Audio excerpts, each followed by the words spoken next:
Salut les amis, j'espère que vous allez bien. Et si je vous demandais qui, à chaque fois qu'il compose une nouvelle chanson, se retrouve dans le top 3 ou dans le top 5 des meilleures ventes ou des meilleurs streamings? Certains d'entre vous vont répondre Vianney ou Slimane, et pourtant il s'agit de Renaud Robillot. Et là, beaucoup d'entre vous vont me dire attends, c'est qui lui? Et pourtant, tu as déjà forcément entendu une composition de Renaud Robillot, voire même plusieurs. Le gars est présent dans tous les top 10 des charts des 10 dernières années. Rien ne prédestinait ce gars à devenir l'un des compositeurs les plus influents de la musique commerciale. Laissez-moi vous conter son histoire.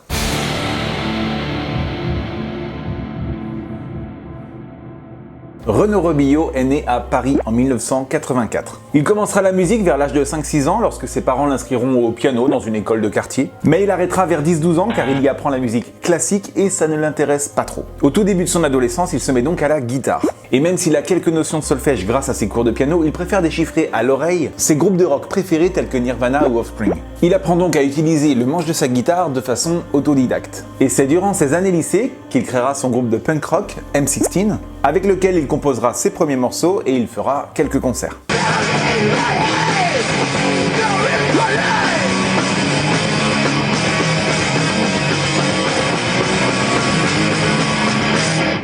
Le groupe gagnera d'ailleurs en notoriété et les concerts, d'abord locaux dans des petites caves, commenceront à se faire au niveau national et même international avec entre autres une tournée en Russie. Il suivra en parallèle des études d'ingénieur du son. Les années passent, les études sont terminées et la musique ne rapporte pas assez d'argent pour pouvoir manger, voire vivre. Alors Renaud accumule les petits boulots et en 2006, il devient même hôte d'accueil pour M6. En faisant la tournée des plages des concerts d'été avec Christophe Willem, Renaud doit monter sur scène déguisé en cow-boy. Bon, il n'y a pas de petit métier et en même temps ça lui permet de ramener un petit peu d'argent de poche. Mais à 23 ans, Renaud ne sait vraiment pas quoi faire de sa vie. Il vit encore chez ses parents, il fait de la musique avec des potes, mais sans vraiment l'envie d'en faire son métier. Et puis il vient d'abandonner ses études qu'il avait repris en gestion d'entreprise. Bref, un jour de juillet 2009, il est chez lui, posé, et il discute sur MSN. Alors oui, pour les jeunes, MSN, qu'est-ce que c'est? MSN, c'est un peu l'ancêtre des réseaux sociaux. Je crois que ça a été racheté par Skype, si je ne m'abuse.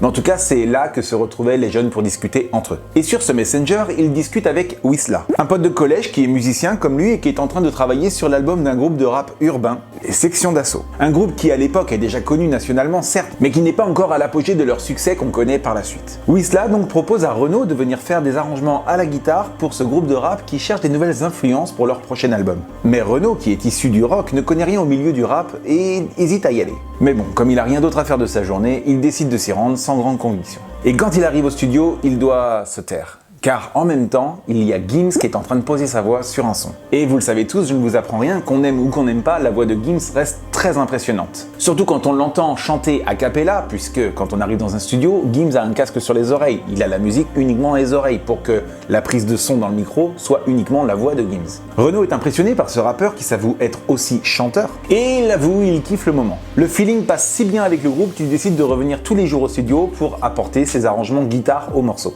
Et l'album du groupe Section d'Assaut commence à prendre une forme totalement différente de ce qu'il devait être. En effet, Renaud Robillot est un compositeur qui compose avec sa guitare. Et ce n'est pas de cette façon qu'un beatmaker propose une prod à des rappeurs pour topliner dessus. Mais Gims, ou plutôt Maître Gims, parce qu'il s'appelait comme ça à l'époque, est plutôt enjoué de pouvoir topliner sur des prods qui sont faites différemment. En effet, en mixant le côté rap urbain du groupe Section d'Assaut avec le rock pop de Renaud et de ses guitares, les sons rap deviennent plutôt des chansons qui ouvrent les portes du groupe Section d'Assaut à un public bien plus large. Renaud composera entre autres What It By Night, les soirées de samedi soir, quelquefois ça me déçoit. Désolé, Papa, maman, les gars, désolé, Ma Direction, c'est ma direction. et plein d'autres chansons de l'album L'école des points vitaux, qui se vendra à plus de 400 000 exemplaires certifiés disques de diamant. Gros succès pour le groupe Section d'Assaut qui voit leur titre multidiffusé en radio. En revanche pour Renaud, rien ne bouge. En effet, il faut savoir que les droits d'auteur et de compositeurs, on les touche en général 1 an, voire 1 an et demi après la sortie. Alors en attendant, Renaud, il galère. Il est chômeur, il se rend à ses rendez-vous Pôle emploi avec en guise de CV l'album de Section d'Assaut sur lequel il est crédité. Mais Pôle emploi ne le prenait pas vraiment au sérieux, même s'il disait que l'argent allait tomber et n'allait pas tarder à arriver. Renaud se souvient même que pendant l'été 2010, alors qu'il était dans un bar en train de boire une bière, oui, les bars, c'était des endroits où on pouvait boire des coups. Il y avait un comptoir et on pouvait s'asseoir et commander. Enfin, vous êtes jeune, vous ne pouvez pas connaître. Bref, il ne pouvait même pas payer sa bière puisque sa carte bleue était refusée. Alors que dans la télé, qui diffusait des clips dans le bar, oui, parce que les bars diffusaient aussi de la musique et des clips, il n'arrêtait pas de voir les clips de Section d'Assaut avec sa musique qui est diffusée, sans rien toucher. Mais le sort va vite changer pour le jeune compositeur, puisqu'après le gros succès de l'album Section d'Assaut, Maître Gims décide de se lancer en solo. Et pour composer son premier album, il décide d'appeler Renaud Rebillo, avec lequel il a adoré travailler. Renaud reprend donc la guitare et lui compose ça. Je me tire, demande pas pourquoi je suis parti sans motif. Et puis ça aussi. Elle est pour détourner de Bella. Et plein d'autres chansons de l'album. À chaque fois, c'est un gros succès. Parallèlement, il commence à toucher ses droits de compositeur de l'album de Section. Et d'autres artistes commencent à s'intéresser à ce jeune compositeur qui, à chaque fois qu'il sort un album, fait un gros succès. À commencer par les ex-membres de Section d'Assaut, comme Black M, pour lequel Renaud écrit ça. Ou ça. Entre autres, car il y en a plein d'autres. Jusqu'à l'arrivée de Kenji dans l'émission The Voice, où il reprend pendant les auditions à l'aveugle la chanson Bella de Renaud. Non, pas lui. Interprété par Gims, certes, mais composé par Renaud Rebillo. Elle peut se promener tous les villages, les gens me disent méfie pas cette ville-là. Renaud apprécie la version de Kenji et décide de lui composer Color Ritano. Oui, c'est de Renaud également. Bon, après, je vous fais pas de dessin, la suite, vous la connaissez. Le monde de la musique commerciale est très petit, et quand un compositeur enchaîne les tubes à succès, on fait appel à lui. Tous les artistes à la mode font appel à ce compositeur, tels que M. Pokora, la plupart des tubes de Slimane et Vita, comme celui-ci, ou celui-ci, Amir, et il a réitéré en duo avec Indila. Oui, c'est aussi de Renaud. Les deux gros derniers tubes de Camilla Jordana, Facile et Silence. C'est aussi de Renaud. Le son de Attic et Amel Bent. Même Vianney a fait appel à Renaud pour son titre en duo avec Gims, La Même. Ainsi que des groupes de rock comme Indochine pour qui il a co-composé Song for a Dream, ce qui lui a permis de renouer avec le rock de ses débuts. Presque tous les tubes commerciaux que vous entendez depuis presque 10 ans appartiennent à Renaud Rebillo. Bref, Renaud Rebillo est partout et en même temps, personne ne le connaît. Et ça lui va très bien, car la notoriété, il n'est pas fan.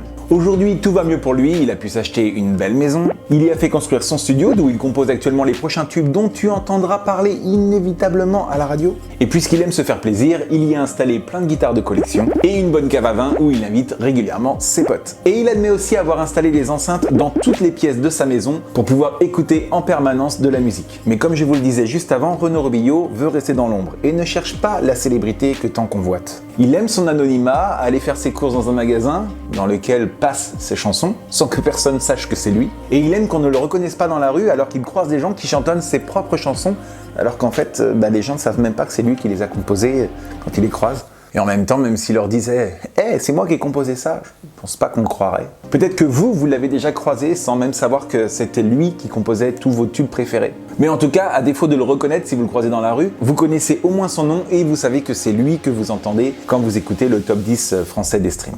Voilà, c'est la fin de cette vidéo, j'espère qu'elle vous aura plu. N'hésitez pas à mettre un petit pouce bleu de soutien sous la vidéo. Je compte bien évidemment sur vos abonnements et vos partages. On approche des 444 444 abonnés. Il y aura bien sûr une vidéo pour fêter ça. Je vous dis à très bientôt pour une prochaine vidéo. Je vous kiffe les amis. Ciao.